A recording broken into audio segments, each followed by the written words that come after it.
Lenin ఒక మాట అంటారు, in life there are decades where nothing happens, but there are weeks where decades happen.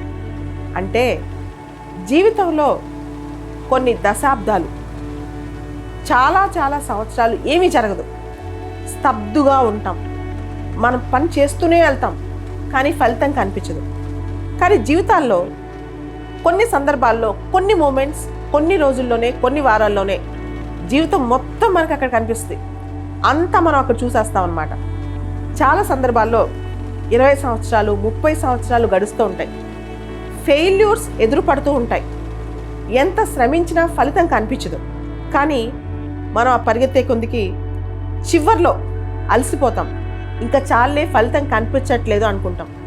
కొంతమంది అక్కడే నీరసపడి పడిపోతారు. ఇంకొంతమంది ఇంకొంచెం వర్క్ చేద్దామని కొంత ముందుకెళ్తారు, ఇంకొంచెం ముందుకెళ్తారు. అలాంటి వాళ్ళే జీవితంలో సాధిస్తారు. అలాంటి వాళ్ళే జీవితంలో విజేతలు అవుతారు. మీరు నీరజ్ చోప్రాని చూడండి. ఇండియాకి వచ్చిన ఒలింపిక్ గోల్డ్ మెడల్, ఒకే ఒక గోల్డ్ మెడల్ జావలిన్ త్రో. ఆయన కొన్ని సంవత్సరాల పాటు కృషి చేశాడు. దేనికోసం? ఆ మూమెంట్ కోసం. ఒక పోటీ పరీక్ష చూద్దాం, కొన్ని సంవత్సరాల పాటు ఆ పరీక్ష కోసం ప్రిపేర్ అవుతాం.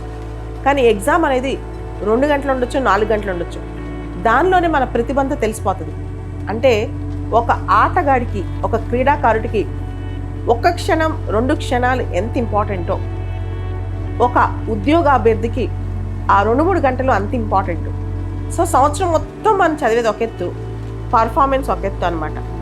సో జీవితంలో కొన్ని దశాబ్దాల పాటు చాలా స్తబ్దుగా ఉంటుంది.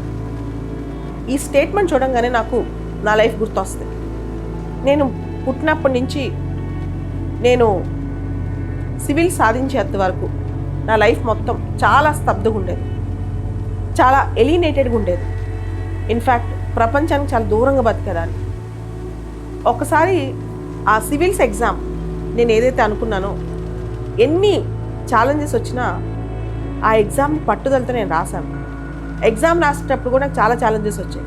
కానీ ఎగ్జామ్ టైం మాత్రం 100% నేను ఉపయోగించుకోవాలనిపించి ఆ ఎగ్జామ్ ప్రిపరేషన్ కానీ, ఆ టైం కానీ అంతే పర్ఫెక్ట్గా వెళ్ళాను.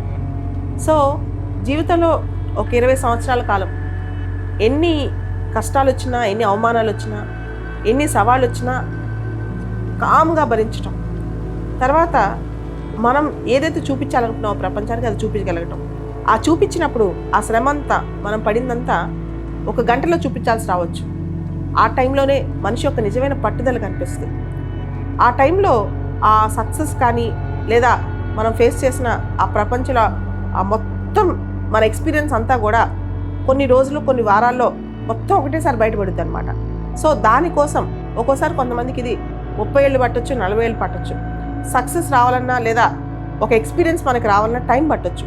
దానికోసం మనం పోరాడాలే కానీ మనం ఇంకా చాలే అని చెప్పి నిరుత్సాహపడి వదిలేయకూడదు. సో కాబట్టి జీవితం మొత్తం పణంగా పెట్టైనా సరే ఒక మంచి ఎక్స్పీరియన్స్ కోసం, ఒక మంచి పని కోసం, లేదా ఒక మంచి అచీవ్మెంట్ కోసం, లేదా కనీసం మన ఆత్మతృప్తి కోసం, మన సెల్ఫ్ సాటిస్ఫాక్షన్ కోసమైనా సరే పోరాడవచ్చు. ఇక్కడ మనం ఒక మాట గుర్తుపెట్టుకోవాలి, పెయిన్ అనేది టెంపరీ, గ్లోరీ అనేది పర్మనెంట్. మన శ్రమ అనేది కష్టం అనిపిస్తూ ఉంటుంది, కానీ ఆ శ్రమలో వచ్చే పెయిన్ చాలా తాత్కాలికం. ఒక్కసారి దాని ఫలితం చూసిన తర్వాత, దాని యొక్క గ్లోరీ చూసిన తర్వాత పడిన శ్రమంతా మర్చిపోతాం. కాబట్టి గుర్తుపెట్టుకోండి. So your success should resound, not your work.